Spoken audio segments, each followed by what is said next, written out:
What's going on right now? How do you generate business? Well, now it's a lot different than when I started. If I started all over again, I would just go back to what I did in the beginning. I was just seeing all this money come in, so I started eating out around the wrong people, started drinking a lot. How did you come out of it? It took a while. Naturally, my sales started declining. Let's start from the early stages of your young life. You originally, correct me if I'm wrong, you are from El Paso, Paso, Texas.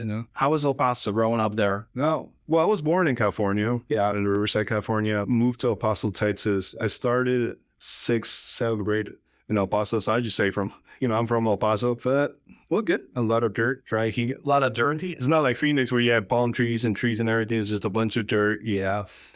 Small city. Yeah, and I found myself just kind of getting in trouble a lot growing up. Not on purpose, What would I trouble? Okay, so I broke my legs 3 different times. I've had 3 major surgeries just growing up. Same way or I bent the leg twice. My railway was I playing sports or sports, football, be out on the streets, riding around on ATVs and just be being crazy. So, but that I get in trouble too with the authorities. You did? Yeah, I used to skateboard, so people, I'll be skating. Yeah, you can be here trespassing. Yeah, but you're being arrested. Yeah, my parents picking me up. So yeah, I kind of grew up not really liking school too much. Found myself just barely passing by, see pictures. I joined a nice Copa, burned it. You see, Russell Borden. I mean, I was a C, I think C plus student. So you got your high school degree. Yeah. And that one? And again, I really didn't like school. I didn't want to go to college, so naturally I joined the military. Okay, the Air Force. And so, what excited you about joining the military? Like for me, it would be like, why do I want to be somebody's property for the next 2 or 3 years? Yeah, well, I didn't know that at the time, right? So I'm the first one for my family to join the military. Obviously, the recruiters don't. Did somebody just recruit you, or you just decided to just go into like a recruiting center and say, "Yeah, I want to join the military"? Yeah. Me and my buddy Gus, which Gustavo, we were like, "What are we gonna do?" Was Gus a troublemaker as well? Because not as striking. Somebody was a not too much. He was in the middle, just chill that. But his brother was in the Air Force. He was like, "Hey, we should look at." The Air Force, they'll pay you right away and then they'll train you. You have all these benefits. All that, right? Sounds good. But I wanted to join the Marines. I'm going to go fight. I want to go shoot urons. Yeah. But because I do the Air Force, it's a lot easier. You don't have to get, deployed or you will get deployed, but it's a lot easier than the Marines. Yeah. And they get paid the same. I didn't know everyone gets paid the same. Can you like pick and choose, or they actually want to make a decision? You pick and choose. Really. So I used to work on cars in high school. So I want to do something mechanical. So I wanted to join the Air Force and work on jet engines, their planes, which is pretty much what I ended up doing. Okay, so you join the Air Force and you're working on the jet engines. No, that's what I wanted to do, guys. Yeah, I want an open mechanical. Okay. Which means you're going to get a mechanical job, but you don't know what it is. Okay. I think they're going to bid for you. Yeah. And the reason I went that route is because if I wanted to do a very specific job, there was a wait list. Or that, okay, these jobs have a certain wait list. You can write a year or 2. Okay. My mom was like, hey, you got to go to school or you got to leave. So I had an option but to just go in open mechanical.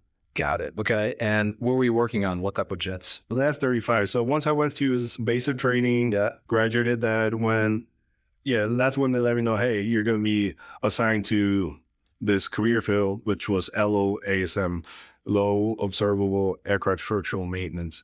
So that was my job title. And then from there, I got sent to Florida to do all my training, and then ultimately got stationed here at Luke Air Force Base working on the F-35. So you got all your training in Florida, and then you got stationed here at Luke. Yeah. And how much were you making? We're starting like 600 every 2 weeks. 600 every 2 weeks. Okay. Every 6 weeks, 1,200 a month. Okay. Yeah. You got a few raises after that. We'll say it took a while. Yeah. Well, I'm fresh out of high school. I have no car agreement. I have no, living expenses are covered. I'm moving on base for free. Yeah. They pay you there. Yeah. I was a food there. It was per year. Well, so back then I'm still into fitness. Back then I used to track like what I ate. So I never ate on base. I always went out, bomber elephant, could must, I did all that. So I was still paying for my own food, but it wasn't much. Yeah. But and then I got stationed at Luke and they were crowded. They were like full of people because of this new F-35. So they were just bringing in all kinds of people. So they kicked me out of the dorms and that's when I was able to live off base and they give you house and they were giving me like $1,500 a month.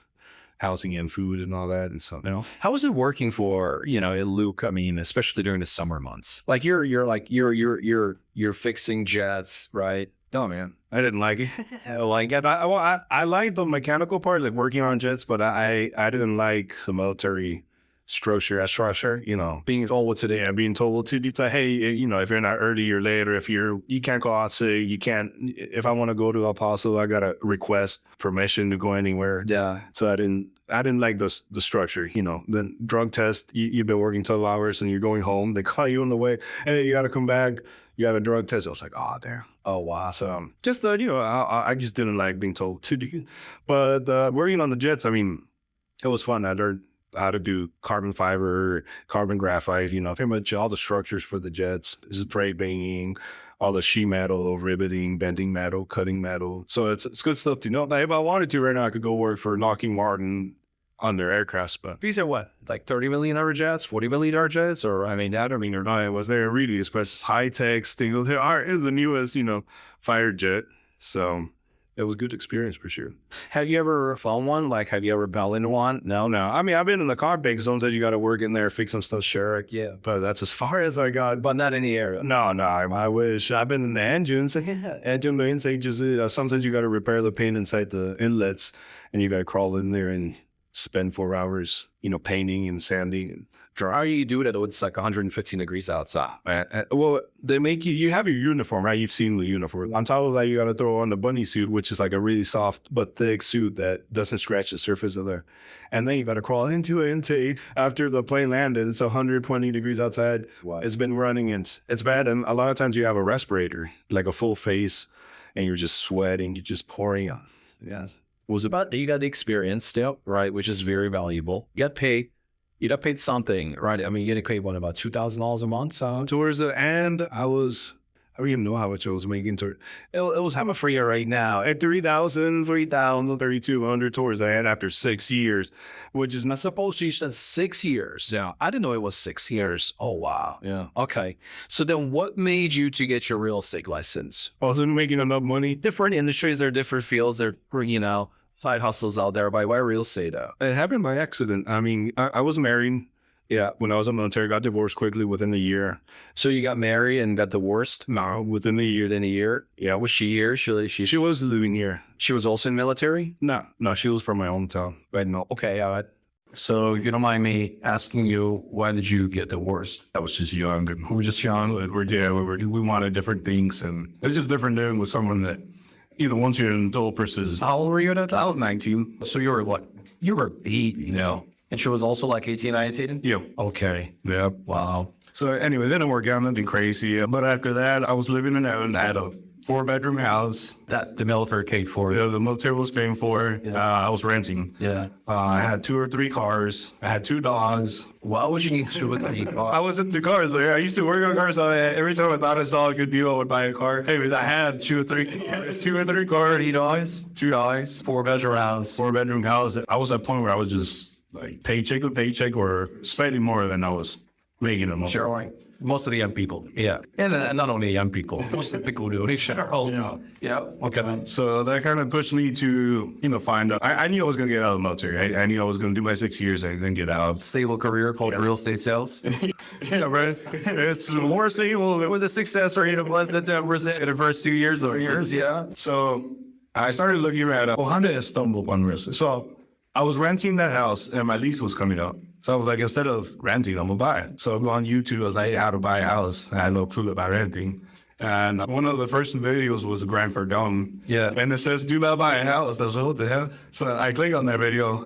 He uses all reasons of why you shouldn't buy a house, and it goes into the income and, you're not making enough money and all you need to do is get a sales job. That way you can make enough money and not worry about, bills and whatever. So naturally from there, I looked up real estate agents. Yeah. And then I found out it was a sales job. Yeah. And I found out you don't need certain hours. You need to be in the office, which is what I needed when I was in the military because I couldn't work anywhere else without approval and they wouldn't approve anything. Like I couldn't go work at Circle K. I couldn't go work at any other job just to make any extra income. Yeah.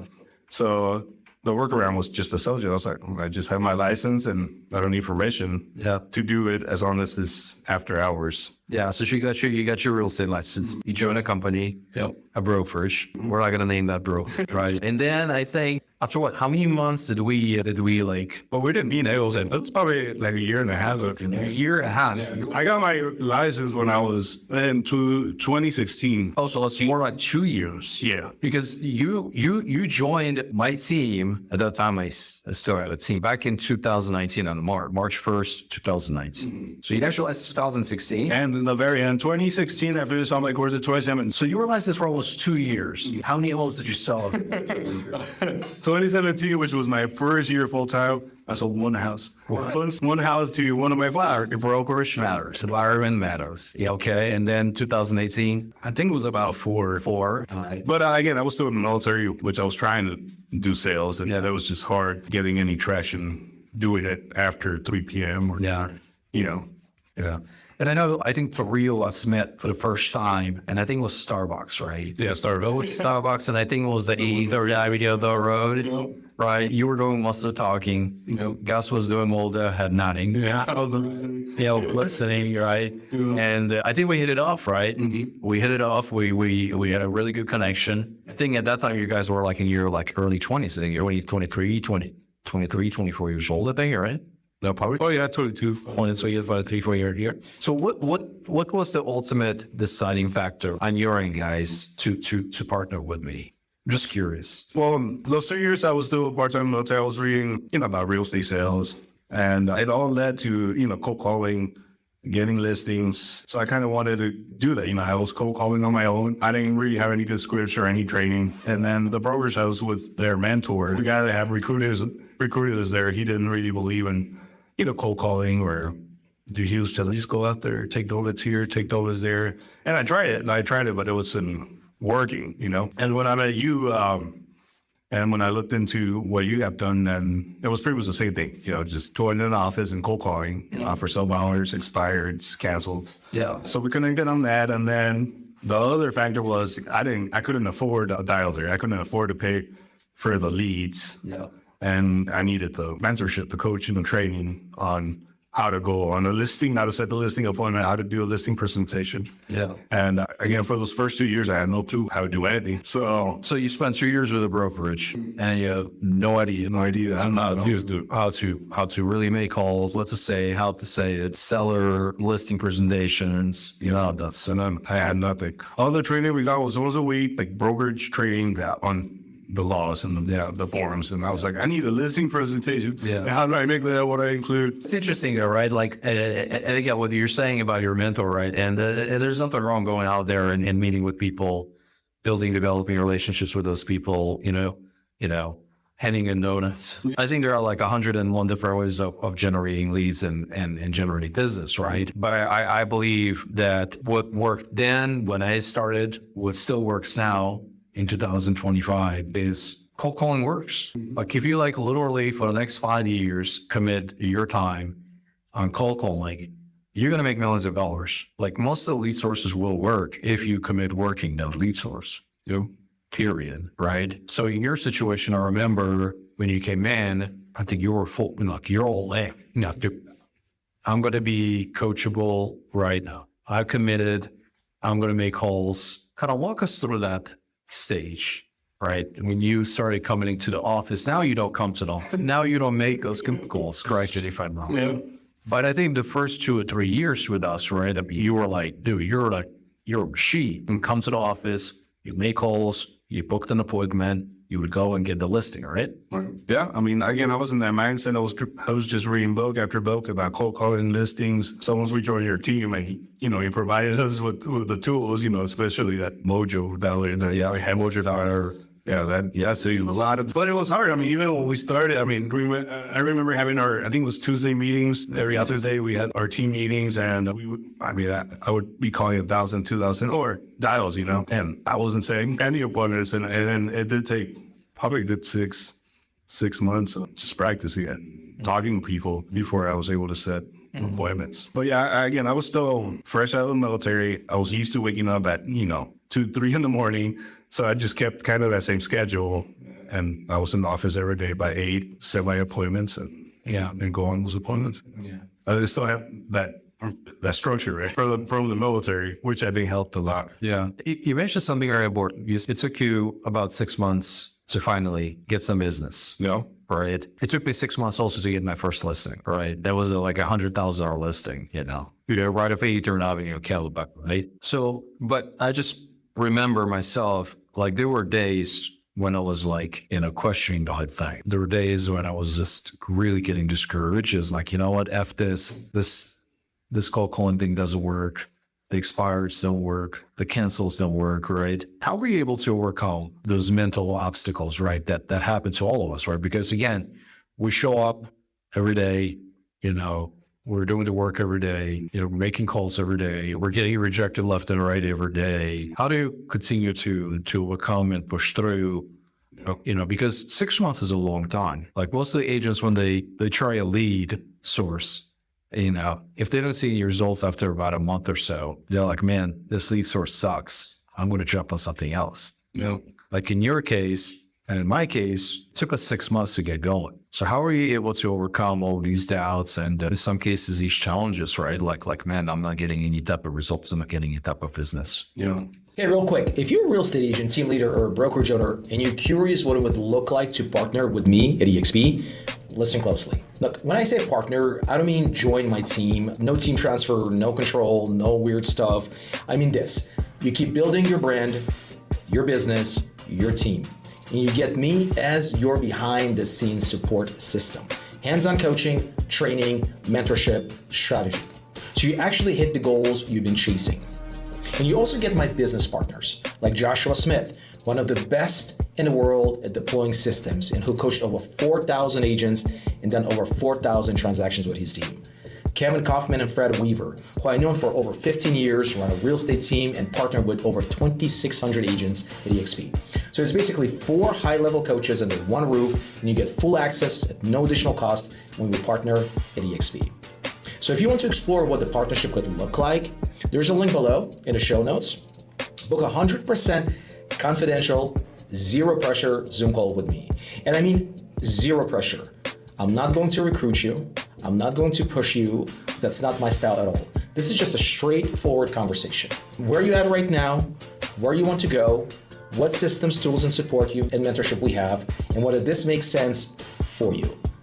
Well, that never goes away, even to this day. I still, feel like that. But I know from experience, as long as you keep doing, something's going to happen. It's hard to know where it's going to come from. But for cold calling specifically, it was just those random ones. Like once you make a call, they don't sound motivated. I'm still going to point it, but you just won't think anything of it. Those are the ones that end up signing with you. You're outdoor knocking free foreclosures, and there's no way anyone's going to answer. And they answer, and then they sign on this agreement. So it's those random. It's so the ones you don't expect that kind of end up doing business with you, from my experience. Yeah. All the ones that I got excited, this sounds good, they just go steep. But it was just those random deals that you would get that you didn't think you would get that gave me, a lot of hope and, excitement, which made me call even more. Yeah, just keep showing up. I was just keep making the calls and keep showing up and going on appointments. You just don't know who's going to like you, who's going to connect with you, who's going to say yes. But outside of that, I didn't have a plan B. So I got out of the military. I didn't have a backup. I didn't have a second job or a part-time job. But I gave up my career in the military, and there was no other option. Well, you decided that real estate is going to be your career, to be your business. Right. And obviously it's paying you very handsomely since.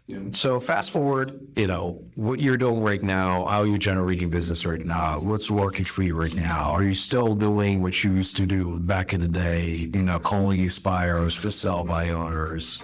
What's going on right now? How do you generate business? Well, now it's a lot different than when I started. If I started all over again, I would just go back to what I did in the beginning. Yeah.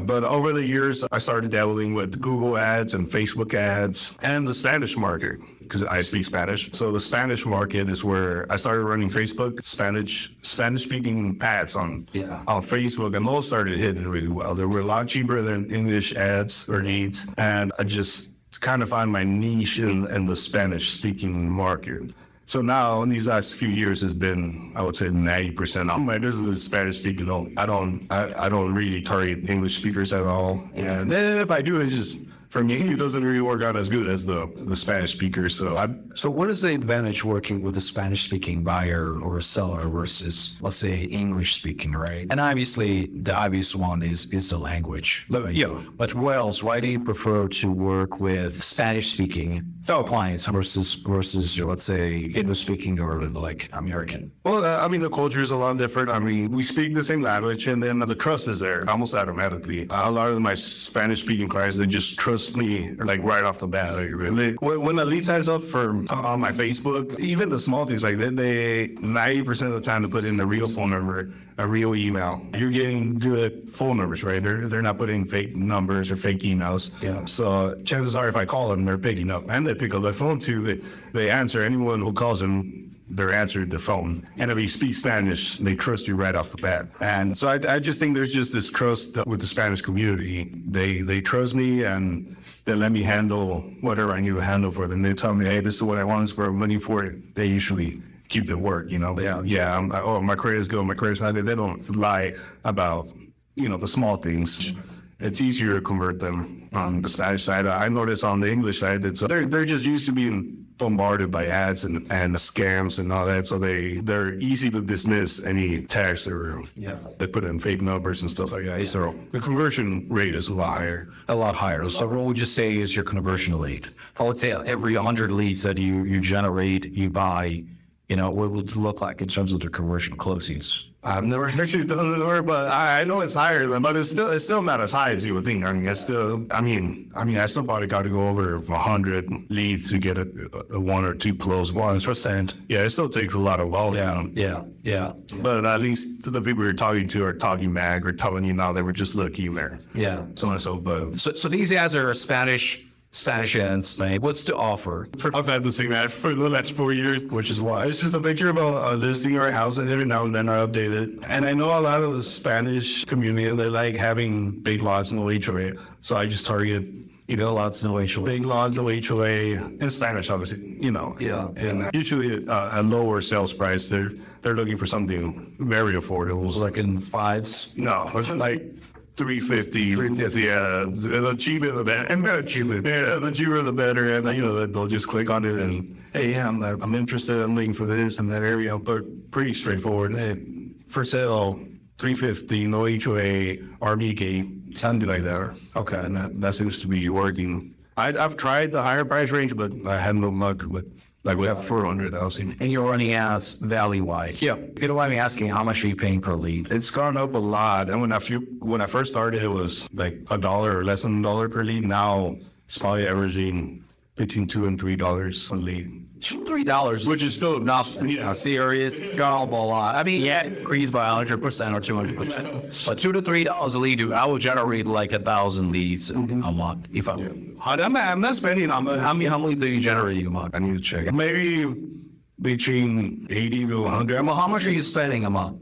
Like $600. Well, if you're spending $600 and each lead is like $3, that means you're generating about 200 leads. That's two. I haven't. So with 200 leads, that means that the conversion rate is about 2%. That means that's for closing. Okay. For closing, average closing probably going to be about $10,000 commission check somewhere there. Now less or less. Less? How much? I'm like 8,000. I'd say 8,000 multiplied by 30%. 8,000 multiplied by 4 is $32,000. Yeah. So you spend about $600. Maybe I was spending like $450. Right. I had that conversation like literally half an hour ago, 45 minutes ago with Eddie. Like Eddie consistently closing 1-2 deals a month from fast leads, right? Same buyer leads, but English speaking. And he's like only spending like $15 a day. I mean, he gets 2-3 leads, 4 leads a day, but I was like, dude, you got to spend at least $30-40 a day. Yeah. Like every time, this is me, every time I would close a deal, 20% of it would go towards marketing. 20% of it goes towards marketing. So if you're making $8,000 commission check, 20% of it should be going towards marketing. Right. Is it going towards marketing? Why not? Especially if you're spending like a $2, $3 like for a lead, dude, I would just overwhelm myself with leads. You know, the difference between someone, in all honesty, and this is something that I've been going back and forth about for the last like 12, 13 years. The main difference between someone who's kind of like not consistently closing deals or maybe closing here or there versus someone who's doing like 3, 4, 5 transactions every single month, one of the main differences is lead flow. Like I remember myself when I was closing 35 deals, 75 deals, 87 deals. Why? Because I was just overwhelmed with leads. I was just earning so many leads. I didn't care. Some of them fall through the crack. I didn't care. Some of them didn't work out. I didn't care. Some of them ghosted me. Dude, I just had too many leads. Yeah. And when you're like spending $2 a lead, $3 a lead, even $5 a lead, even $10 a lead, that's nothing. Yeah. Yeah, you're right. Yeah. Right? Yeah. The more leads you have, the better you're going to be trusted. And by the way, most of them are not going to do anything with you now, but you never know.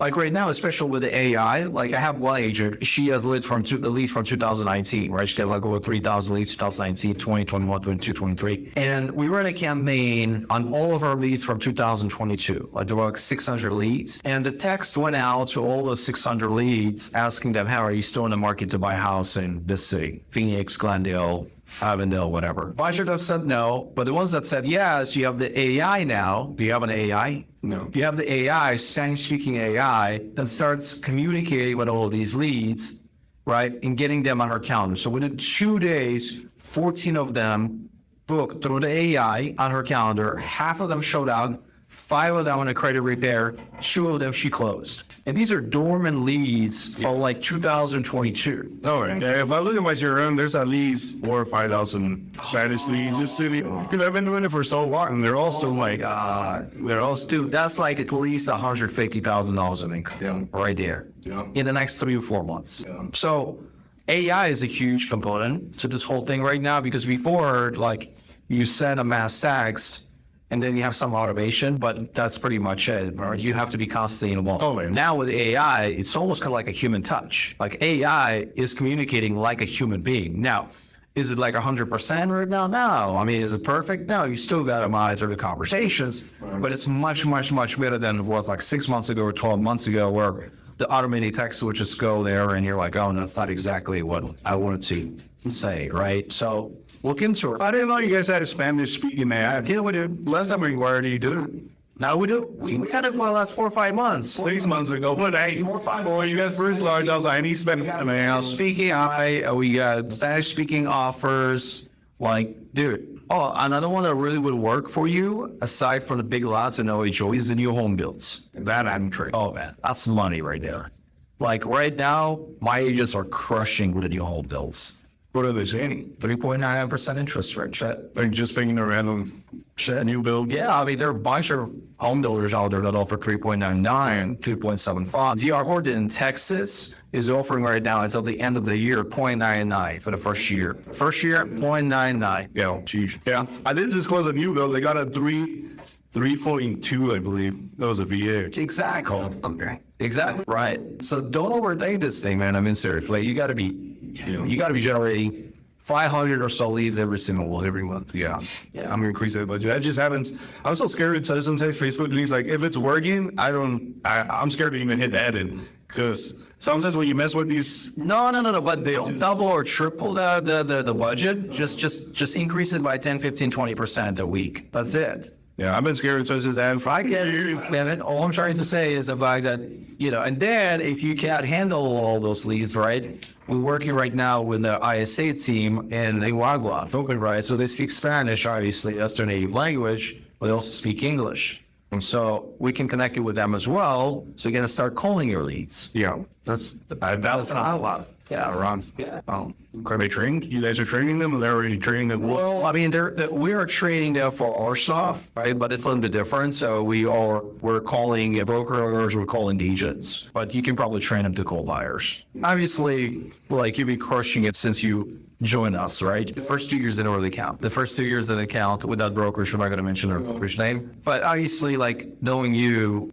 hasn't been like smooth sailing for the last 5 or 6 years, right? And I don't know how much you want to share, how much you want to disclose, but back in 2000, was it 22, 23, or you had you made some questionable choices, right? Yeah, I mean, I started around with the wrong people. I wouldn't call them friends, just the wrong group of people. Yeah. And, I was right after COVID. I mean, we were making money. Houses were selling to the roof. Yep. I think you had I think your best year was 2021. Those were, they were both, very good years. Yeah. On top of real estate, we did a flip. Yeah. Horse property. The ranch property. Yeah. We made pretty good money. That one's really, it's always nice. I would say in the last 13 years, that was the easiest and the most profitable probably flip. Couldn't do anything else. We just bought it and sold it. Because that was it. Yeah, so that was nice. And then I had bought that other house, my first house, that I also renovated. And I did cash out refinance. I got paid, good money there. What got you that house? That was you. That was gonna be your house. That was a great house. I tell you that. That was a great house. Busy with vacations. Yeah, I was busy with others. But then you were was it 200? Yeah, it was like 230. 230. You still have it? No, I just sold it. How much did you sell it for? Not as much, like 385 around there. You still pretty. Yeah, it's still big money. Yeah.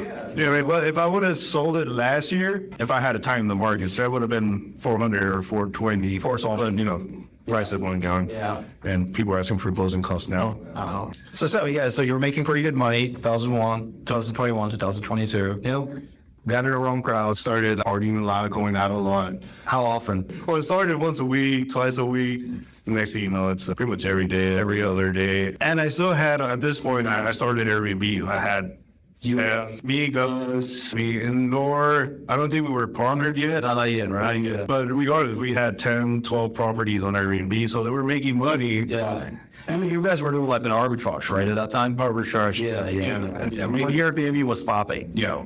So I was just seeing all this money come in. So naturally, my sales started declining because I would get a booking, and there'll be sometimes insurance booking, 20,000, 30,000.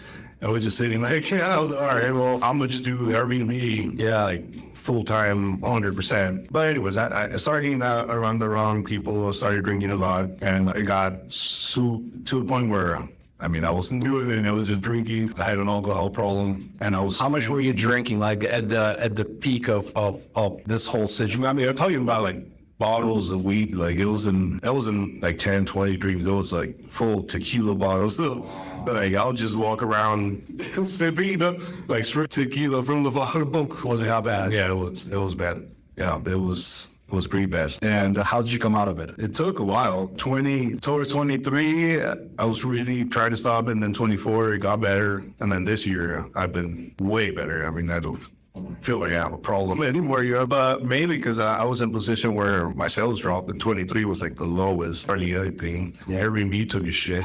Money wasn't coming in anymore, so I was just in a spot again. Like kind of when I started, where I had no option but to fix myself up and then start selling again. It just got to a point where I couldn't afford to not sober up and start calling again, start doing what I was doing before. Yeah. I felt like I wasn't gonna get out of it. Like when you're in it, it feels like there's no like how am I gonna do it? No escape, no exit. Yeah, no escape. It's just a very dark time for sure. But if it wasn't for me getting to a point where I had no more money coming in, then I wouldn't gotten out of it. I would probably freaking had liver failure or something. Like if money kept coming in and things were so good, I'll probably be dead by it. Yeah, like it was that bad. It was pretty bad. I ended up in the hospital.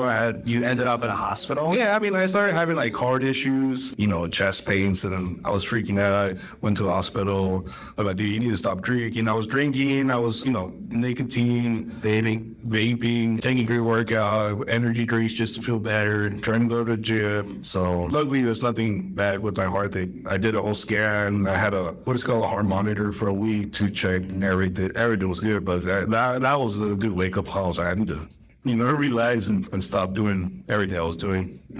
Wow, man. That's pretty intense. Yeah, it was. We all go through the seasons, right? In my situation back in the day, it wasn't drinking or any of that stuff. It was, I was diagnosed with autoimmune disease, ulcerative colitis, and physically, and also mentally, emotionally, every day is a pretty much a roller coaster. Like for a few years, that was the case, man. So we all go through seasons that come with winters, right? But I'm glad that you were able to overcome. It was a long season. Yeah, but like 2 years. Feel like a 2 year run. 2 year run. But you know what? Look, here's what I believe, right? We all make mistakes. We all have failures in life. That's part of our journey. As long as you realize and don't make a habit out of it, you're in good shape. So it took you 2 years to realize this, to figure this out. And you said, you know what, I gotta cut this short, right? And I'm glad that this is not lingering. I'm glad this is not continuing. I mean, and I think your environment also matters quite a bit. Oh, You were just in the wrong environment. Yeah, and as soon as I changed that, obviously, I still had to fight through that. It's even intriguing, but it was a lot easier than being around people there. What are you doing on a Monday at 2 p.m.? You're like, come on, let's go to the bar, hey, let's do it. I had to cut ties with every single person I was around for that time. Even family and friends, like, I just kind of had to lock myself away and then just deal with it on my own. So that's pretty much what I did. I was trying not to talk to anyone, hang out with anyone. I was just wanted to be alone and figure it out. Who's your circle right now? Who's your friends right now? Who do you hang out with? You Gus moved out of here. Yeah. Well, Gus has always been my friend. Barbecue. You sent me in thanks for Thanksgiving, which was very sweet of you. Very nice of him. Yeah. And I would nice too. Hopefully he comes back. Hopefully he comes back. Yeah. But pretty much, I was lucky enough to meet my girlfriend now that I have now. And since day one, since I met her, I haven't, it's just been straight.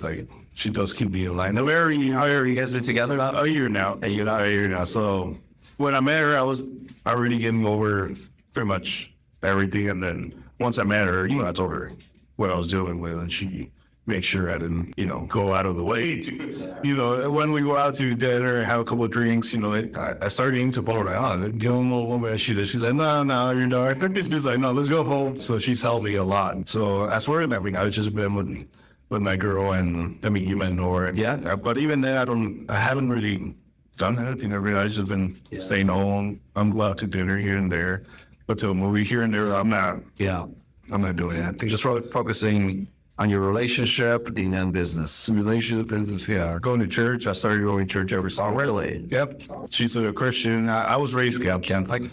But I wasn't to church by myself. So she kind of got me in the habit going every Sunday. So we'll go to church. And that's been happening a lot too. I notice every time when I'm consistent with church, deals just start coming in. That's what I say. I had a conversation with the agent over here this morning. He's like, man, Alan, he's like, I feel like in the last 6-7 months, I've been snake bitten, right? Like all of these deals are falling through, these buyers that wrote an offer, the seller accepted another offer. It's like, when was the last time I went to church? It's like, a long time ago. I was like, start going to church. Just never know. Yeah, that's my church, man. How's the Airbnb market? I know you and I were crushing it back in the days. I know you still manage. How many properties you guys are? I think you're at 31, 32, so 31, 32. Yeah, it's been hard and hard. How's the overall marketplace? It's slow. It's just not what it used to be, Yeah. People are still doing it. People still are renting their house out for it. Maybe the other thing is going away, but the money's just not as good as they used to be. So, we have 31 listings, and last month was brutal. Airbnb switched their fees. When you host on Airbnb, they'll charge you a 3% fee. Hosting. Yeah. But now they shifted that to 15.5% to the host, because the guests used to pay they're 13 and some change, and now they the host is paying that area cost fees. Yeah. Oh wow. Yeah. So what about the guests? They just see a final fee. They don't see gaming fees or bed fees. They just see $400 for 4 nights, and that's it. But on our end, we see the whole breakdown. So that was a major change. So this month, when we send out statements for for November, our phones were blown out. That what's all these channel fees? It's like $600 here. It's like, we're paying 30%. Our fee was their Airbnb fee. I was like, yeah, we send them that email. We're letting them know that Airbnb switched their fees. So it's been tough for sure. They've been making some moves that don't align with the hosts. Really? Yeah. So what's the plan with the Airbnb business? Well, we need to get to at least 50 management. Right now, we're at a point where we need to hire help for our employee, maybe a VA. So we interview a couple of VAs to take over all the messaging and all that. And our goal is to obviously grow 250 and then 200, and then after that we maybe sell it. But right now this is just building it, just trying to get to a higher number. And how do you get these clients? Let's say somebody wants to get into this business, start managing short-term rentals. what is your source or like sources or what lead in your business? Property managers, that's been a good help. Facebook forums, a lot of people are asking for help on Facebook. Yeah. And then as a real estate agent, is clients or, past clients that bought a house and are rented out, we give them an option to do long-term or do Airbnb. So far it's just been a lot of word of mouth. We haven't touched ads. We haven't really touched advertising. Just word of mouth so far. Love it, man. So what's next for you? I don't know. I'm not sure. I'm at the point where I want to simplify everything. I just want to go back to the basics, back to mainly just selling real estate. And then ideally still buy a flip or two. Me and Norway submitted an offer like 2 days ago on a property in Arendelle. We didn't get it. So kind of just go back to kind of restarting everything, honestly, and just start almost from like, it's stressful having 2-3 houses. It's stressful having multiple policies, filing multiple taxes So for me at this point, I want to kind of reset and clean up. Just kind of, because I was starting a business with like this left and right, and next thing you know, you got to pay taxes and fees and everything. So I'm just kind of simplifying my life, and I less stress, less things to worry about. I just got to figure it out again. Just mainly go back to again buying properties again, whether it's flipping and then just holding it. Maybe not an Airbnb for me, just long-term rentals. Just kind of taking it slower and more easy, more stable on my end. Yeah, there's a method to it, right? Done it for a bunch of years. You sell real estate, you generate income from real estate sales, and then you invest it in a real estate. Yep. That's it. Yeah. I was trying to do a lot. I told you about the whole life insurance. I canceled that because I was trying to get the insurance, dogs, Airbnb flips. Your primary cash flow is real estate. Yeah. Right? it still operates at very high margins, $8,000, $9,000, $10,000 commission checks. Yeah. Right? You close 4 to 5 a month, you make your, $40,000 to $50,000 a month. Yeah. Right? Then take that money and reinvest it in real estate. Short-term, long-term flips, whatever that is. Right. But your core business always should be real estate sales. Yeah. Yeah. I think I generate the most amount of income. Yeah. I think I tried to move away from it sooner. I was trying to find the next thing and kind of move away from it into Airbnb, which when you land, it lasts long. But yeah, again, just simplifying everything, making good money, saving it, and investing into other just real estate and stocks. Nothing crazy. I'm not going to be trying to day trade. I was trading day trading. Yeah, my son actually wants to day trade. I was like, Zach, you could try it and everything like Well, they have the paper accounts where you could trade with, it's not real money. It's the real market, real time, but it's fake. You put in now on a balance of 10,000 or 100,000. Yeah. Trade with that and get your experience. Yeah, but what I realized is anything you're gonna do, you have to do it full time. Like if you want to do Airbnb, it has to be full time. If you're gonna do real estate, if you want to flip, it's full time. Like it's hard to dabble, but do this and do this, and have it all work out at one time. Yeah, because we all have a certain amount of time during the day, a certain amount of energy, focus.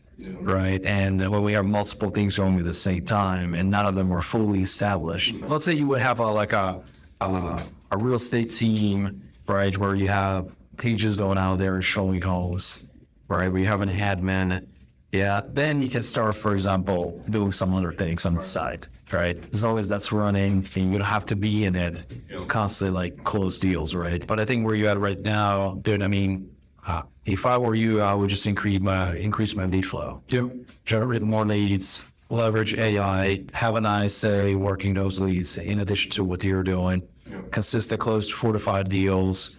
Bring a really solid, badass admin that can help you with operations in the back end of it. Maybe get 1 or 2 junior agents that can primarily focus on the buyers. And you can focus maybe on the sellers and the listings. And then after that, start diversifying to some additional businesses or other businesses like flips, wholesaling, whatever that is. Right. But real estate sales, that's it, man. Yeah. And you're good at it.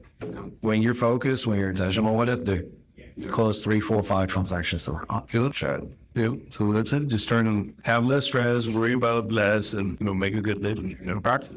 Awesome. Well, listen, if anyone wants to connect with you, where can I find you? Instagram, the Phoenix Realtor. Okay, Thanks very much. I'm having Kenneth Cano on Facebook, but I'm not really on Facebook. Oh, man. Well, listen, as always, it's an honor. It's a pleasure. And I'm glad you are crushing it. Thank you. And hope to see you again, maybe next year, 10th year. Who's on 50 Airbnb prop. Maybe a small team. Yep. If you, all right, appreciate it.